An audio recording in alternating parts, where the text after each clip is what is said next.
So when it comes to pass optimal and GPP winning lineups, really we got to start at the 2017 PGA Championship because Quail Hollow was used here, and that is why they did not play the Wells Fargo Championship in 2017 at Quail Hollow. Of course, if you were with me during the course information and the course and tournament information segment, just to show you really quickly once again, 2017 was played at Eagle Point. So 2017 we wouldn't use for course history when it comes to Quail Hollow, but what you could do is use the 2017 PGA Championship because this was played at Quail Hollow. I want to start here with pass optimal and GPP winning lineups, mostly because this is probably closer. Maybe not. I was going to say this is probably closer to the strength of field we're going to see this week. But I believe the PGA Championship is always in the 800s. I don't think I have it for 2017, but it's probably up there. We'll start here with the optimal lineup. I left $2,000 on the table. Now, this does include a little bit different of a field than this week because you're allowing 20 PGA professionals into the PGA Championship. Of course, if you didn't know that, now you do. Those 20 players can be kind of mitigated. You don't have to, it takes up 20 spots from tour golfers.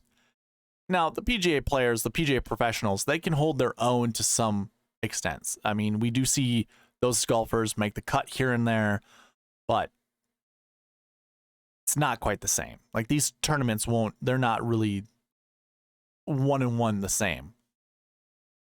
I do still like it though. I do like looking here. So never mind what I'm talking about. I think as we look at the optimal lineup in 2017, you're going to see a lot of 10K golfers up here, a lot of 8Ks and stuff like that, but you're going to see 6Ks sprinkled in, especially with some 7Ks, and that is why the optimal lineup was so low. You had, not so low as, I meant by price point, why it's low. So you had an $8,900 Justin Thomas who won, which I think is actually what his price point is this week, which is kind of funny. Maybe it's a sign, maybe not. $8,900 Justin Thomas, 2 7K golfers in Louis Oosthuizen and Patrick Reed, then a $6,800 Francesco Molinari. So just with these 4 golfers, we still have $20,000, basically $20,000. It's $19,500 that we can still play with. But your optimal had Hideki Matsuyama, and because you could not afford to put Ricky Fowler, the next person was Kevin Kisner. And if it wasn't Kisner, then it was Graham Dillette. So you're still leaving like $2,000 on the table. Is that something we can expect this week? Maybe. Like Kisner, I would say in 2017 was no slouch. If you know who Graham Dillette is, you know that he is a ball striker and he had the potential, to play well. He just always was marred with a back injury all the time.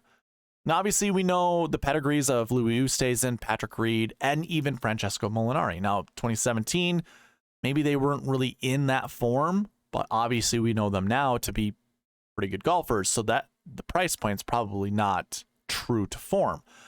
I did create a more realistic lineup just so you guys are aware of that, and just see that we use kind of the same. Well, we use the same 4 golfers, but instead of Hideki Matsuyama, we use Ricky Fowler, and then we drop down to Matt Kuchar at $8,800, who finished 9th that year. That gets you $50,000. So that would be following a 10-8-8-7-7-6 approach when building lineups. And I mean that by salaries.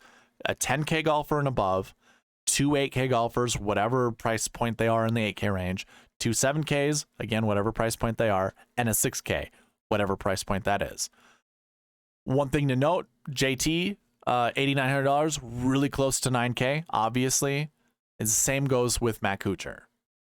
So it's just one way to think about building lineups.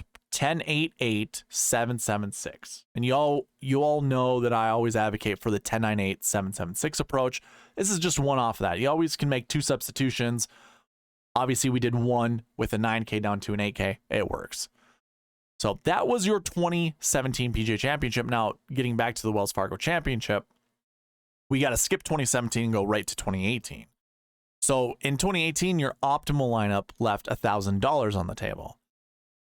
That's hard to stomach. It's very difficult to build lineups leaving that much money on the table and really feel, I mean, you could feel confident about it, but when the dust settles after the tournament's over, you kind of kick yourself going, why did I leave that much money on the table? It makes no sense. So I have two lineups. You can see the optimal or the golfers here with the little black tick marks. We had Jason Day at 10,200. Then we had two 7K golfers, almost flat 7.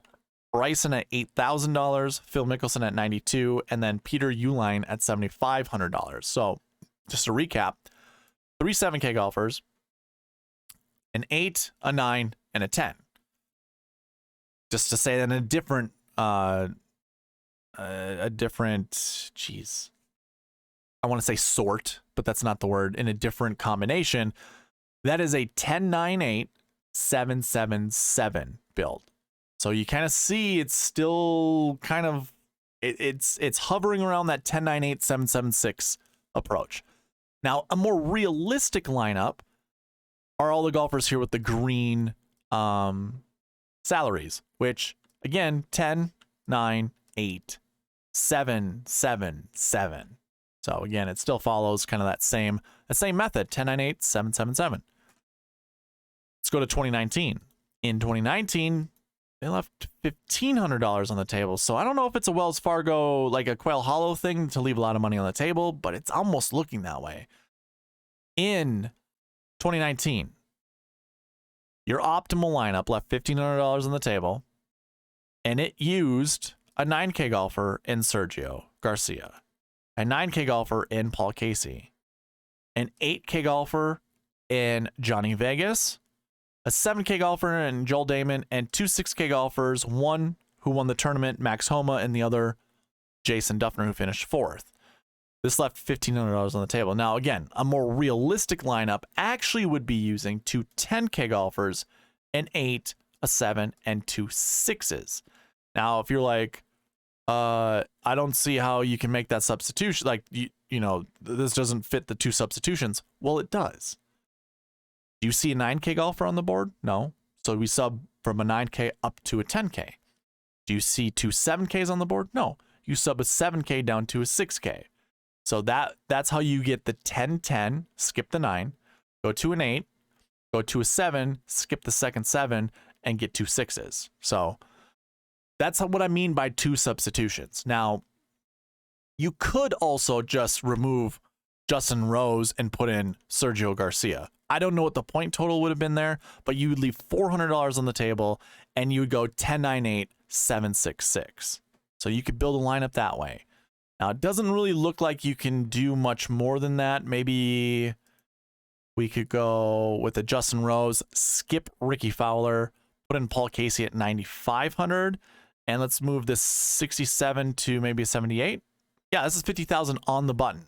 So you could do a 10K golfer in Justin Rose, 9K golfer in Paul Casey, 8K golfer in Johnny Vegas, $7,800 Keith Mitchell, $7,600 Joel Damon, and $6,600 Max Homa. So you could still do the 10-9-8-7-7-6. It wouldn't be the optimal, and it probably wouldn't score, you know, more than the realistic lineup that I already put on there. But it's going to give a run for the money for whoever the GPP winning lineup was that week. I don't have that information, but I guarantee you it would have given a run for the money. So that was 2019. Going to 2021, your optimal lineup left $600 on the table, and I actually did record a GPP winning lineup that used all $50,000 of the salary. Now, your optimal used a 10K golfer, a 9K golfer, an 8K golfer, 7, 7, 6. And you left $600 on the table, $6,200 Scott Piercy. So that was your optimal lineup, 10-9-8-7-7-6. And it's like a mid 7, a low 7, high 9, high 8, very low 10. That matters anything to you. The optimal, again, use that 10K golfer Rory McIlroy, $9,800 Victor Hovland, $8,900 Abe Answer, a $6,800 Luke List. Then we got to scroll down to get our 2 7K golfers down here in Cam Davis and Lonto Griffin. So that used up $50,000 of the salary. So I mean, I do this every single week, and a lot of it is very close to the 10, 9, 8, 7, 7, 6. You can make a couple different substitutions, but I think if you want to start building your lineups that way, I think that's great. And if you can, like if, say, you're building lineups and you get to a couple 6K golfers that you're like, I don't really know if I like these guys. You know, I just might as well play one of the lower 6Ks. That might be able to bump you up from a 10-9 start to a 10-10 start. Or maybe you don't want any of the 6K golfers and you just want to go with 3 7s. Maybe you do a 10-9-8, 7-7-7, or maybe you do a 10-8-8, 7-7-7, because that still works in the realm of possibilities. That still works with the whole substitution method that I have to go along with the 10-9-8, 7-7-6 start. So lots of stuff to consider, but I do believe starting 10-9-8, 7-7-6 this week is the way to go. We're not going to cover 2022 because 2022 was played at a different golf course. But in case you wanted to take a look at it, your optimal lineup left $2,100 on the table. Crazy. Your GPP winning laps left $400 on the table. And then I had a realistic optimal lineup as well. So just go over those really quickly. You had a 9, 8, 8, 7, 7, 6 start with your optimal. Again, this left $2,100 on the table. Your GPP winning lineup had that 9, 8, 8 start. Then you had a 6K, a 7K, and another 8. So just to repeat that in a different way, a 9, 3 8s, a 7, and a 6. This left $400 on the table. Very unique GPP winning lineup. I've never seen a lineup like that where you're leaving money on the table and you're not starting with a 10K golfer. I imagine that's probably this cascade method. I think that's how you can get there. Who knows?